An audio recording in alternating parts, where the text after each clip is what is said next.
같은 나이 동창 모임에 가면 꼭 이런 사람 있잖아요. 분명히 동갑인데 혼자만 한 5살 어려 보이는 사람. 반대로 나는 거울을 볼 때마다 이게 벌써 이렇게 됐나 싶은 순간이 점점 늘어가고요. 그런데 여기서 많은 분들이 오해하시는 게 하나 있습니다. 동안이냐 노안이냐를 가르는 게 단순히 유전자 운이라고 생각하신다는 거예요. 물론 타고난 부분이 아예 없진 않죠. 그런데 피부과 진료실에서 수많은 분들의 피부를 직접 보고 분석해온 입장에서 말씀드리면 유전보다 훨씬 더 결정적인 차이가 있습니다. 오늘 이 영상에서는 같은 나이인데 왜 누구는 동안이고 누구는 노안이 되는지, 그 구조적인 이유부터 지금 바로 시작할 수 있는 관리법까지 정리해 드리겠습니다. 저는 파인드 피부과 황종희 대표원장입니다. 자, 결론부터 말씀드릴게요. 동안과 노안을 가르는 결정적인 요소는 크게 3가지입니다. 콜라겐의 밀도, 피하 지방의 분포, 그리고 피부 표면의 질감과 톤.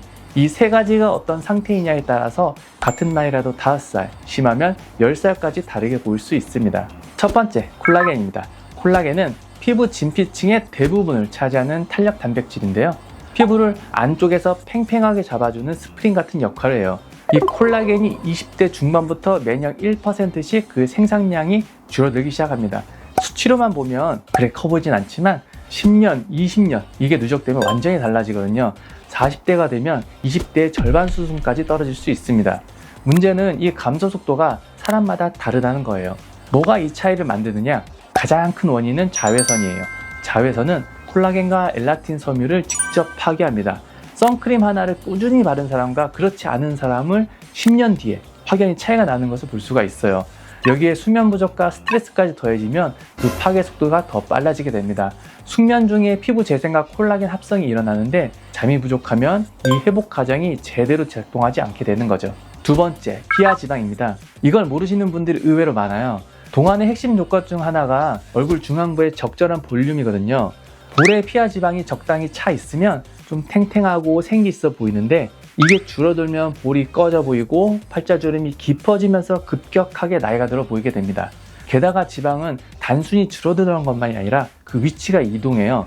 볼 위쪽에 있던 지방이 중력으로 아래쪽으로 처지면서 위에는 앙상해지고 턱 라인이나 팔자주름 부분은 오히려 뭉쳐 보이게 되는 거죠. 세 번째는 피부 표면의 질감과 톤이에요.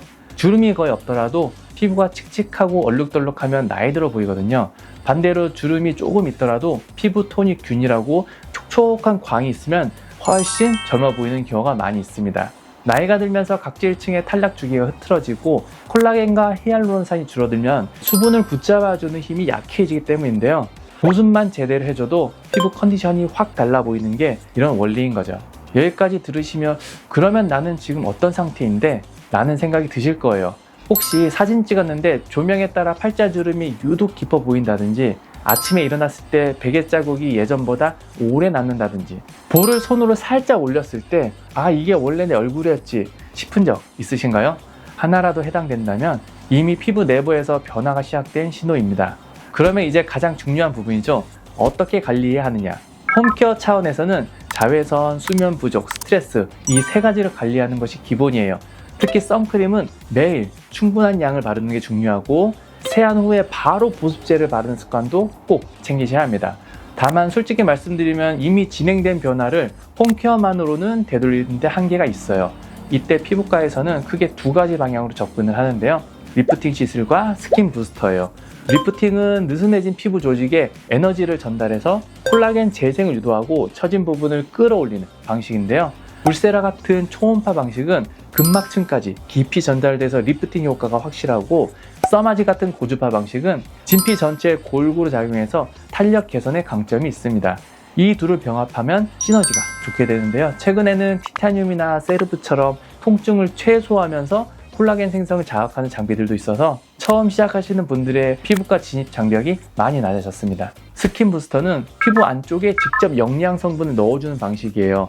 리쥬라는 피부 재생과 장벽 강화에, 리투어 같은 ECM 기반 스킨 부스터는 콜라겐 생성 촉진에 효과적이고요.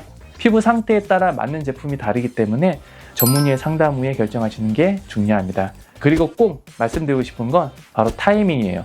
피부 노화는 어느 날 갑자기 오는 게 아니라 서서히 진행되다가 어느 시점에서 눈에 띄게 드러나는 거예요. 20대 후반부터 30대 초반, 이때가 골든타임이에요. 큰 시술을 당장 하라는 게 아니라 자기 피부 상태를 파악하고 거기에 맞는 관리 루틴을 잡아가는 것 자체가 5년 뒤, 10년 뒤 엄청난 차이를 만들어줍니다. 오늘 내용을 딱 한 줄로 요약하면 동안은 타고나는 게 아니라 만들어가는 것이다. 이렇게 기억해 주시면 좋겠습니다. 지금 당장 거창한 걸 시작하실 필요는 없고요. 오늘부터 선크림 꼼꼼히 바르고 보습 챙기는 것부터가 동안으로 가는 첫걸음입니다.